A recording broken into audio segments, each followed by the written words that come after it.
Soprano Elisabeth Carron sang a most wide variety of roles during her 30-year career as a leading soprano. This episode begins with her recounting her experiences singing the role of Glauce in a 1958 Dallas Civic Opera production of Medea with Maria Callas. She then tells an interesting story about a Philadelphia Boheme partnering with a fellow Sicilian, Giuseppe di Stefano. Also, she talks about her experiences singing with the Little Orchestra Society, appearing in Strauss's Die Ägyptische Helena and Daphne, and her first Mozart role in Idomeneo. Performances of Liu in Turandot when she gained the admiration of a fellow famous soprano, Richard Tucker's first Calaf, a missed opportunity for a Met debut, and closes with stories surrounding her performances of one of her signature roles, Madama Butterfly.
I get a call from Nicola Ruscino. He was now very much in with Calaf.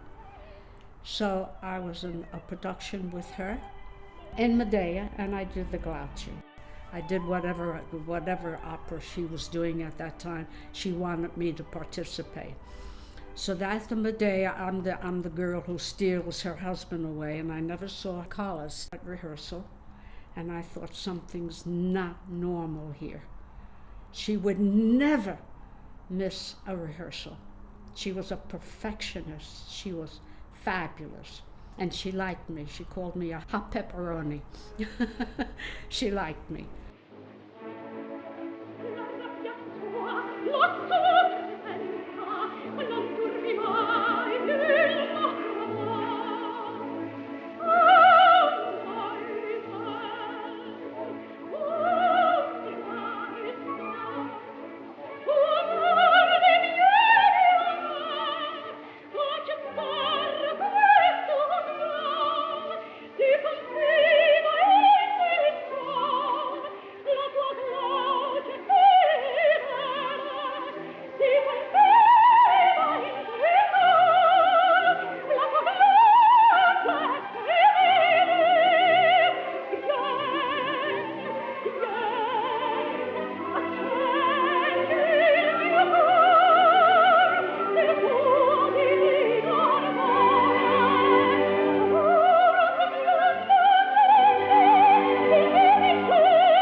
So what happened?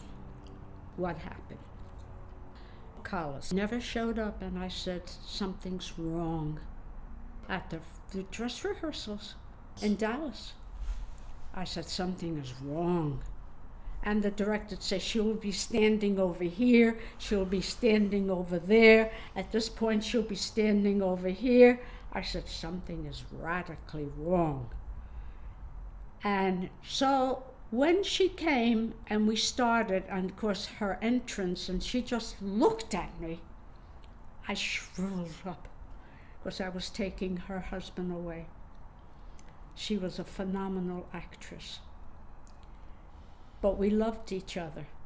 We were good with each other. It's a difficult aria. I didn't like the aria, but I did it. And it sits up there on top. And Nicola was behind me, so we all worked together very nicely. And so Calaf wanted me to travel with her in Germany when we finished doing the Medea in Dallas. And I said, sure. By that time, my children were in college. I said, well, they're old enough now to be left alone. I'm going. But I never had the tour. I've had wonderful experiences, really. Oh, I'll tell you of a great experience. Philadelphia calls me. They want me to do Mimi in Boheme. And they have Giuseppe di Stefano. And I thought, oh my God, I'm going to sing with really a gorgeous Italian singer. Well, he never came to a rehearsal, and he never came to me when the opera we were dressing, and I thought he would knock on my door and introduce himself to me, but he never did. So I thought, okay, he's a Sicilian, and so am I. I'm going to knock on his door. I went over and I knocked on his door. I said, you know, we're both Sicilians.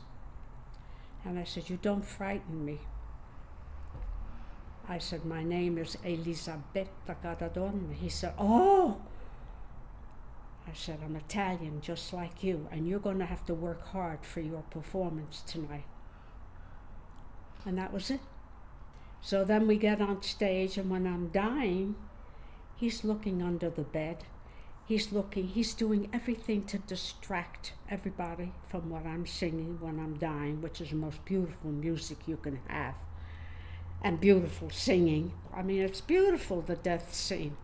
And he's doing, I said, what the hell is he doing? So the more he tried, the more beautiful I was getting. So finally, the article at the end, the review said, the house was sold out by the tenor, but the performance belongs to the Mimi.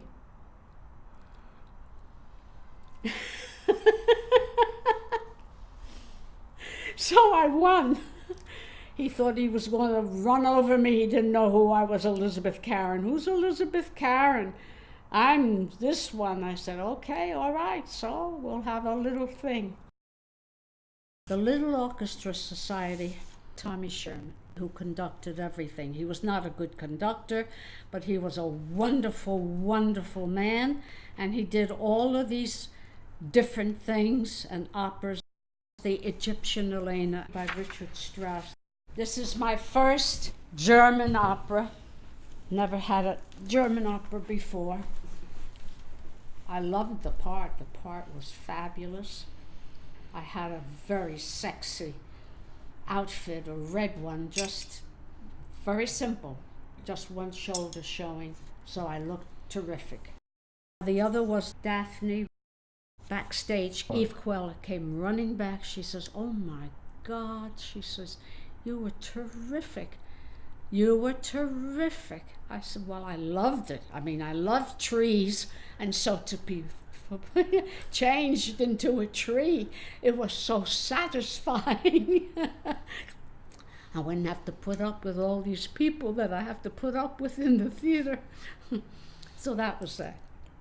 I just learned it by myself. I had no one training me to do it. I knew I was going to love it because I told you I love trees when they're in bloom and the colors and everything. And I just did it. And so we hit it off, and I knew I was going to have trouble with the conductor, but I did the best I could. Yes, beautiful music. I did Idomeneo with him, which I never sang in my life. That was Mozart. Who comes running backstage? He was the only kind person at the City Opera. But he had no clout, no nothing, but he was kind. He knew everything. He was wonderful. Can't think of his name.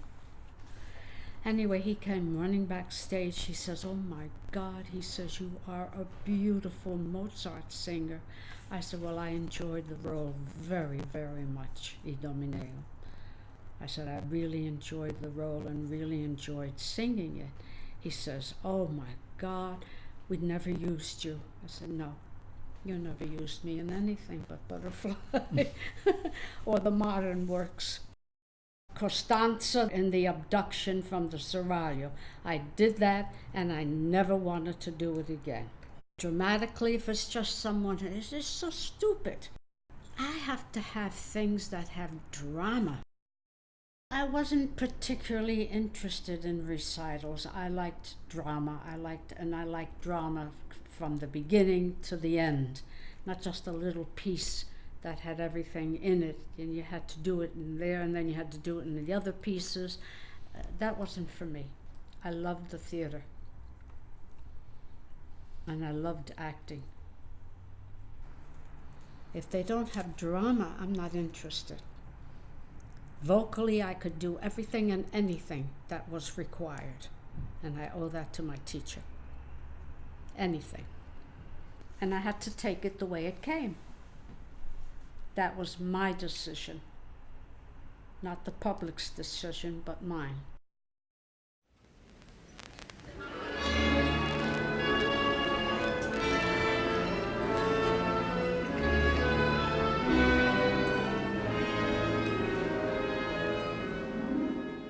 Well, Liu, I can tell you a story. This was done when they were at the old house. The city center, I guess they was called. 56th Street, behind Carnegie Hall. And I was Liu at the time. And so after the performance, John White, I don't know if you ever had the privilege of meeting these two people, John White and Rudell. They were not nice. Anyway, but you work. They're your bosses, you do what you have to do. He comes running back. "Elizabeth, Elizabeth, I have someone who's dying to meet you. Where are you? Where are you?" I said, "I'm in my dressing room. Where am I? I'm undressing. It's time."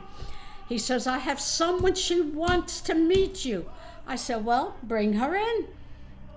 Elizabeth Schwarzkopf came back to introduce herself to me because of my pianissimos. I had fabulous pianissimos. Of course, I was a man.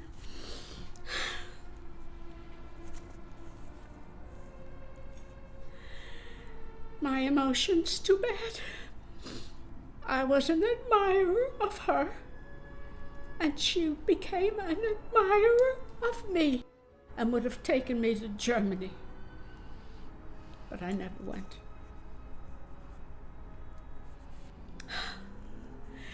Many years ago, the old theater, so it had to be around this date. We were still there in the 50s, so we were still there. I don't know what the exact date was when we moved. But again, I was invited. She said, "You're fabulous," and that was it. But I didn't go. I have my family, and I wouldn't go. Just the fact that she came running back to see me with John White, who never moves himself.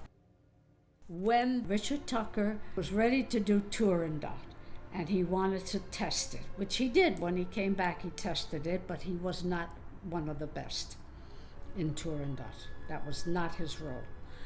And so I did the Liu with him, and he came after the performance. He says, "I'm going to get you into the Met." He says, "I'm going to call you when I get home. He says, let me have your phone number. I'm going to bring you to the right people, and you're going to become part of the Met. I said, that's wonderful. He never called. Okay, so that's the end of my story. He was not the best of the tenors. I did some with some good Italian tenors, and they were wonderful. He was not, unfortunately.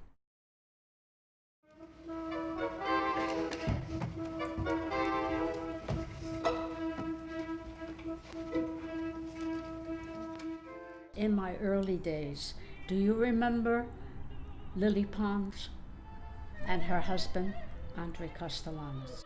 That's the thing that really broke my heart. So I get a call from him, and he said, I'd like you to do the role of Ennio. I said, oh, that would be wonderful. Would you please consent to come and let's talk about it? I said, but I can't do it. He said, why can't you do it? I'm 8 months pregnant. I said, I can't do the part of a little boy with a stomach sticking all the way out. I can't do it. He said, oh, for God's sake. He said, have the baby. And he says, I'll call you back the end of the year. And he did. He called back. Second invitation. I was pregnant again. Well, I wanted a family right away and then stop it.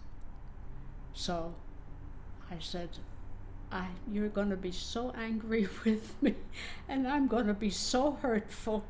I'll just sit down and cry. I said, I can't do it. He said, all right. He says, make babies. Make babies. And that was the end. And then he left with his wife, and they never returned. That was the end of their season. He called me and told the people at the head. That's what must have been. But he put through the calls twice. But Bing didn't call me. He called me. He was going to tell Bing that he wanted me. That was it. I had 2 invitations. Never made them.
The best time I ever had in Butterfly, and it was an amazing thing that happened after.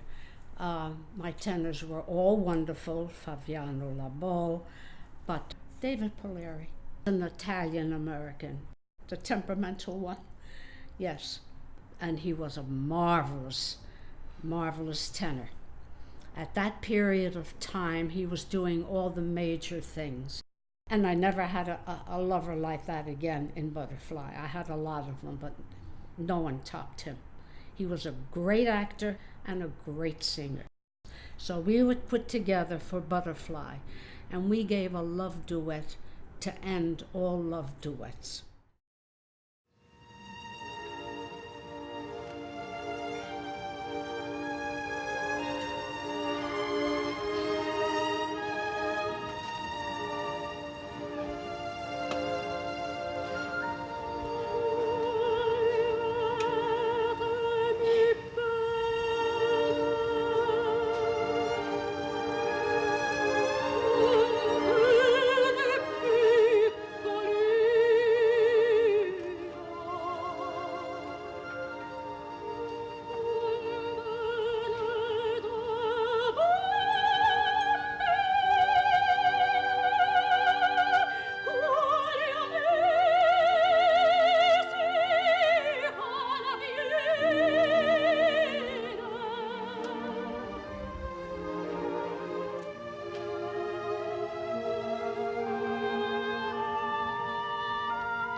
when you have a good partner, things click. And if you're both of the same type, they click.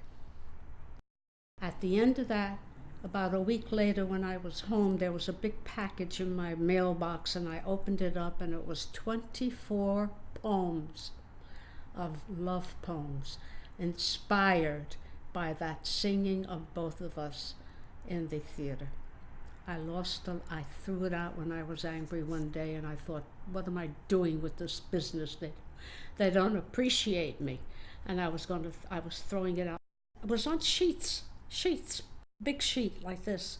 Just a person who came to see Butterfly, and he wrote these poems during the performance. So I always remember that, and I always remember it because I had these poems. I was overwhelmed with these poems, and my husband was furious when I was in a state of fury. Something hurt me, and in the music business, obviously.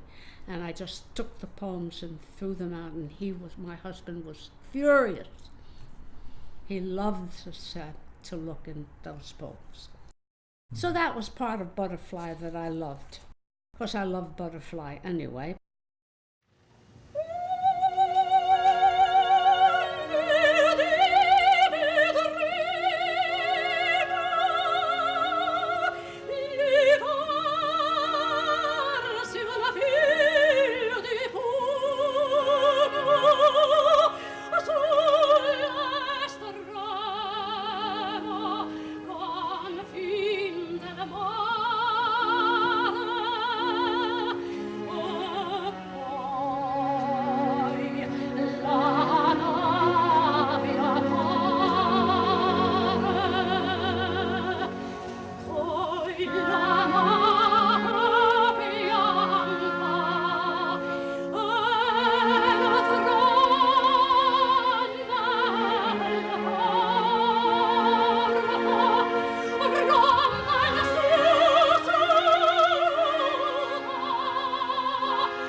Nascosta un po' per cieli